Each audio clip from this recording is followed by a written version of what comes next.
You are Locked On Rays, your daily Tampa Bay Rays podcast, part of the Locked On Podcast Network, your team every day. Hello, my name is Kevin Weiss on behalf of Ulises Sambrano, and we are the host of the Locked On Rays podcast, part of the Locked On Podcast Network. Thank you for making us your very first listen every day. Be sure you check out and subscribe to our YouTube channel at Locked On Rays, as well as all our other traditional podcasting platforms. You can also find us on Twitter and Instagram, and email us anytime, lockedonrays@gmail.com. Speaking of emails and mailbags, we have one of those special episodes today. What better than a 6-0 start than a mailbag episode? I'm sure we will dive deep into the National Series and where the Rays stand as of today on Friday's episode with Evan Klosky and Ulises back in the fold. But we figured we would break up the week a little bit with hearing from you all and what types of questions you have. And I will note that the questions that we will run through on today's show, they were voice memos from a couple weeks ago that were requirements to join our Locked On Rays Fantasy Baseball League. So we are finally getting around to answering some of those. So without further ado, let's get right into it. This first question from Brian Wilbur. Hey guys, my question is, y'all were talking about Raley being 28 and at a make or break point. In your opinion, how much did the 2020 minor league shutdown affect his development and other players like him? Yeah, that's a great question. I don't even want to think or have to consider what was the year 2020 anymore, quite frankly. Now, for Luke Raley specifically, it had to be extremely challenging for him because he had just been traded from the Twins to the Dodgers in February of 2020. So you're just trying to get adjusted to a new locale, new location, new franchise, new teammates, new everything, new way of doing things, new strategies. And having to deal with the COVID stuff on top of that, and the fact that you missed out on an entire minor league season, not to mention that Raley had just gotten his first taste of AAA in 2019 and did really well in that taste. So being able to build off that would have been really, really important for him and could have expedited his run to the major leagues. Alas, he didn't get that opportunity and missed out on 140, 150 AAA games, what could have been, or over 100 AAA games, and then get thrown into the major leagues. So, yeah, obviously had to be challenging for him. Probably not as challenging as guys who were not included on that player pool where, you know, teammates could get together and practice and go through instruction supervised at, you know, the various alternate sites and complexes, because Raley was added to the Dodgers player pool at the time. So the guys that didn't get that opportunity, they were kind of left to their own devices. So that had to be really, really hard. And with Raley, you know, he's a guy that has had to grind and prove people wrong really his entire career. I mean, he was already a late bloomer, a 7th round draft pick from Lake Erie College. It's, you know, certainly not a blue blood program by any means, but man, that 2020 season, a lot of changes through baseball and through the minor leagues. We had the contraction of the draft. We had signing bonuses diminished. We had minor league teams contracted by a wide number. And then we had some novel rules changes come about out of that too, between the designated hitter, universal DH, and the ghost runner rule, which I believe is still in place at this time. So, you know, to Brian's point in question, you know, it's something where maybe we have to be a little bit more patient with some of these top prospects and some of these guys who are drafted in 2018 or 2019. And you look up and say, man, they're only in AA and they're 24, 25 years old. What happened? Well, the COVID-19 pandemic happened and you lose a season and a half, 2 seasons of baseball. I mean, it is crazy, the effect of that. So I look at a guy like Greg Jones. Maybe we need to be a little bit more patient in understanding of what he's going through. So, yeah, the 2020 season, I could feel, uh, they're not all major league teams are created equal. We know that. So a franchise's ability to coordinate workouts and training and day-to-day communication plans to each and every one of their players, do checkups, virtual checkups, phone calls, text messages, that constant influx of, hey, how you doing? How's your training going? I know you're not playing in organized games necessarily, or it's not what we would want it to be, but we still want to try to follow through on you as a ball player. And I feel like the Rays do a much better job at their player engagement compared to other franchises. And that could have made a difference between, a player just kind of going off the wall and not really focusing or working out, or, just not doing anything really. And sabotaging his professional career. So that's, a conversation for another day. But no, great question there from Brian Wilbur. We have more to discuss on this episode, but first we have to tell you about eBay Motors. Yeah, eBay Motors. It's a thing, believe it or not. For a championship team, hopefully like the Rays, it's all about making sure every player is a perfect fit. It's the same when it comes to your vehicle. Every part needs to fit just right. So the next time you need parts and accessories, head over to eBay Motors. With eBay Guaranteed Fit, you can be sure every part you need fits right the first time around. Just add your ride to My Garage and look for the green check to know the part will fit or your money back. Because just like in sports, confidence is the name of the game when you shop on eBay Motors. And with over 122 million parts to choose from, you'll be back in the game in no time. After all, it is super easy to bring home a win when the right parts are guaranteed. Get the right parts, the right fit, and the right prices on ebaymotors.com. Eligible items only, exclusions apply. Not only do we want to tell you about eBay Motors, but we also want to tell you about Built Bar March Madness. Even though it's April, we're still talking about the Built March Madness bracket. We know that you got that favorite bar or puff, and now is the perfect time to make it count. So go to builtmarchmadness.com to vote for your favorites. And when you vote for your favorite bar or puff, you'll be entered into a drawing where 50 lucky Locked On listeners will get a free box of Built.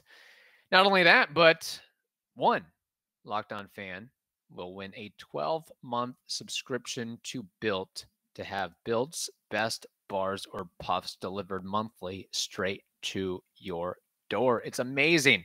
And we've told you this. You should know it by now that Built bars and puffs are so good because they're high in protein, they're low in sugar, yet covered in 100% real chocolate. I'm not lying. Real chocolate. I don't know how they do it, but it's amazing. And it's not bad for you either. So run over to builtmarchmadness.com right now to vote for your favorite bar or puff and pick up a box while you are there. You can vote every day in March and I guess a little bit in April. So hop in and support your pick. All right, moving along. This next mailbag question comes from Ross Melquist. Let's hear it. You think might be able to step up, whether it be in AAA or sitting on the bench or that's already on the team, that might be able to be that left-handed bat that we need. Interested to see what you guys have to say, but I appreciate you guys. Yeah, so this question, of course, came before the season started. As of right now, I'm going to go back to it. It looks like Luke Raley may and could be that guy. And if not him, then I know Curtis Mead isn't a lefty bat, but he can certainly hit righties as a right-handed bat. So there's options out there. So, and let me say this, just to put things in context. Luke Raley, by the way, is leading the team in homers and just the ability to put the ball deep in the field for a sac fly. That is something that can't be stated enough. That's something that Austin Meadows was terrific at doing. Of course, yeah, he had the 30 homer, 90, 100 RBI potential, but the fact that he could knock out a dozen to 15 sac flies in a year really needs to be focused more on. So now Luke Raley, again, I know the Rays are 6-0. Luke Raley and so many other bats are hot right now, but the Rays did just play probably the worst team in baseball this week. And then last week they played maybe the third worst team in baseball. And then coming up this weekend, they've got another dreadful team in the Oakland Athletics. So hopefully they add to the winning streak. I would actually like to know what the longest or best winning streak to start a major league season is. Of course, the Rays are 6-0 right now as of this recording. What is it out there? In what year did it happen? Is it 8-0? Is it 12-0? Is it 13-0? I don't know, but I would like to know. I know it was historic when the Rays got off to a 4-0 start. Now they're 6-0. Let's hope that they can keep it going. But, it's great that the bats are rolling. We don't need to be talking about a veteran experience, name brand lefty hitter like a Michael Brantley or a Brandon Belt, or take a pick, whoever. I mean, what the Rays have going on seems to be working. And there's something to be said for this franchise, this front office, this coaching staff, trusting in the guys already on the roster. No, let's see what Josh Lowe can do. No, let's see what Luke Raley can do. Let's see what a healthy Brandon Lau can do. Let's see what a healthy Wander Franco can do. Let's see what Taylor Walls can do. Let's give him another shot. And let's see what a more focused, intellectual Randy Arozarena can do. So I kind of love, I know it was a disappointment in the sense that the Rays didn't go out and get that lefty slugger or veteran player, if you will. But there's also a part of me that says, man, I like the fact that you have confidence in your current group and that you don't need to venture outside to bring in somebody else. You believe in your guys. You believe in your players. And that can go a much longer way than people think. And I know that Peter Bendix, Rays general manager, has talked about, like, he gets asked the question, hey, which guy's going to surprise this season? Which guy's going to blow the doors off and be like, man, where did this guy come from? And he said before, Luke Raley. I don't know if Luke Raley is going to be that guy. Look, we've seen many times before, anybody can have a hot week. Anybody can have a hot week and a half. Anybody can have a hot 2 weeks. Anybody can have a hot month. A lot of guys can have a hot season. Is Luke Raley one of those guys? Can he have a hot season? Can he have a hot career?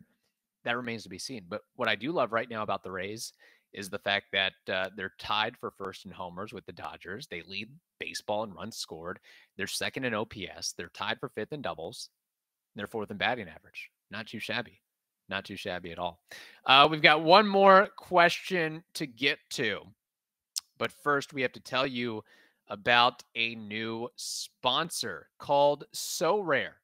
It's a revolutionary fantasy baseball game and marketplace transforming fans into owners with officially licensed digital cards featuring players from across all 30 MLB teams. Unlike other fantasy baseball platforms, So Rare managers truly own their fantasy experience, collecting, buying, selling, and competing with player cards against global opponents to win epic rewards. Win or lose, you still own your cards, and there's no cost to play.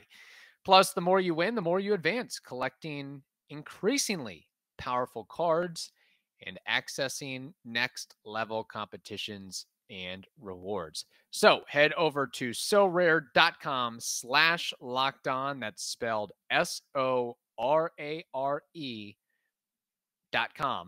sorare.com. I almost misspelled it myself. I got to work on that.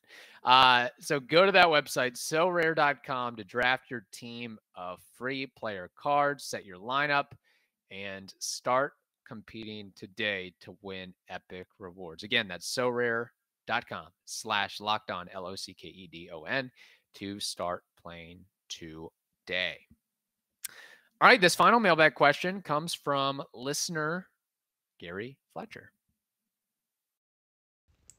Hey guys, it's Gary from Winter Springs. I'm just wondering, who do you guys think will be on the 40-man roster longer?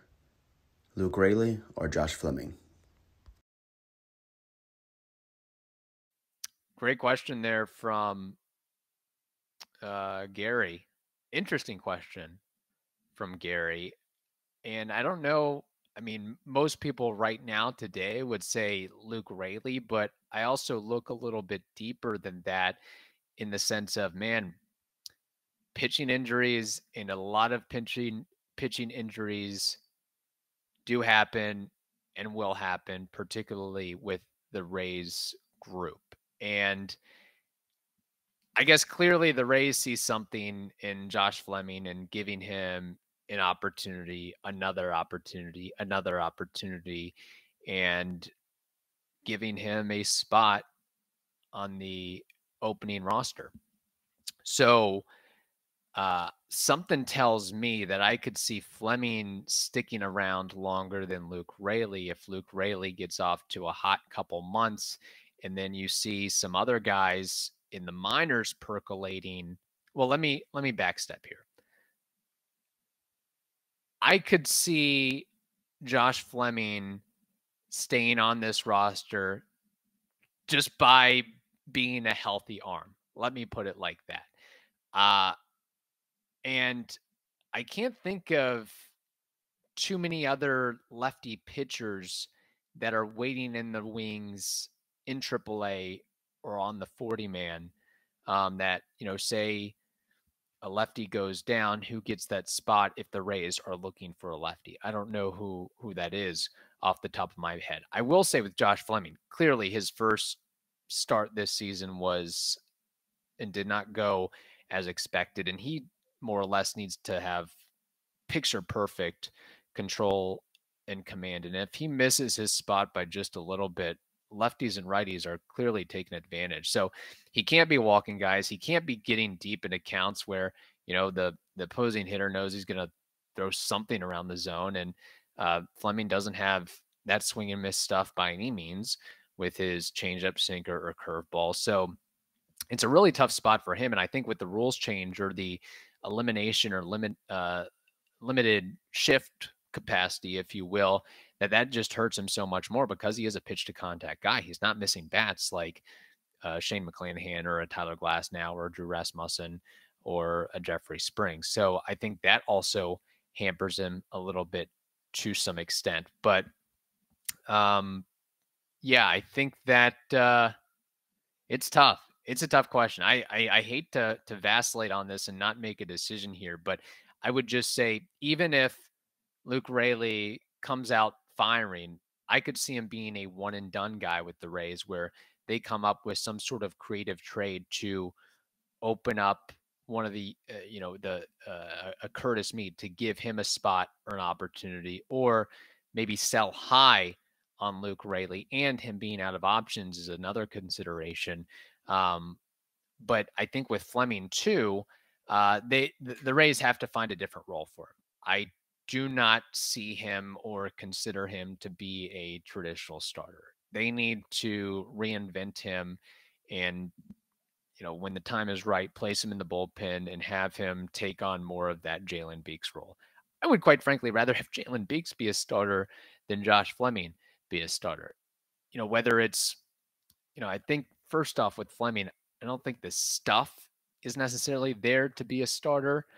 And right now, I don't think the confidence is either. And so much of this game and so much of sports is confidence. And if you go in there having a little bit of trepidation, it can go wrong very quickly and very easily for you. And what kind of a worse opening experience for you in 2023 if you're Josh Fleming and the lowly Nationals are hitting up a storm against you? I mean, it's a group of, I hate to say nobodies, but like I mentioned earlier this week, who on that roster, who on that team out of the position player group, and there's not many pitchers either that you want to go out and buy a jersey of, that you're like really excited about, pumped up about, that you want to buy a jersey or a jersey.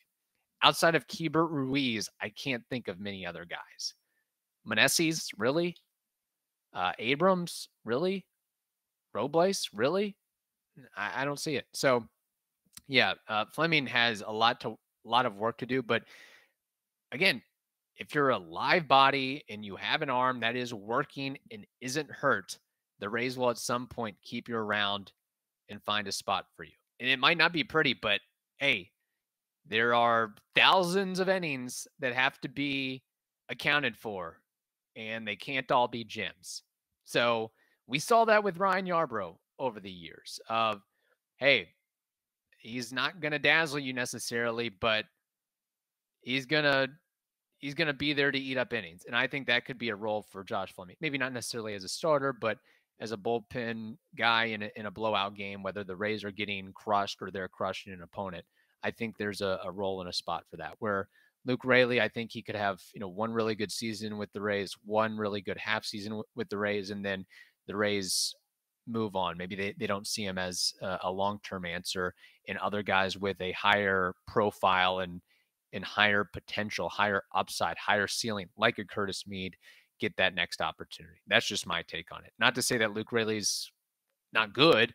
It's just the Rays may be bullish on other guys. So there's only so many spots. It's limited. And the Rays filter through a lot of players, a lot of position players. So that would be something to look out and watch for going forward too. So there we go. Great question. Sorry, I kind of gave a half answer there with the third question. It's just, it's tough. That you made it tough on me there. But I would also like to see, at some point what Colby White can provide, and if Luis Patino can ever. And here's the other thing too. Let me add to that.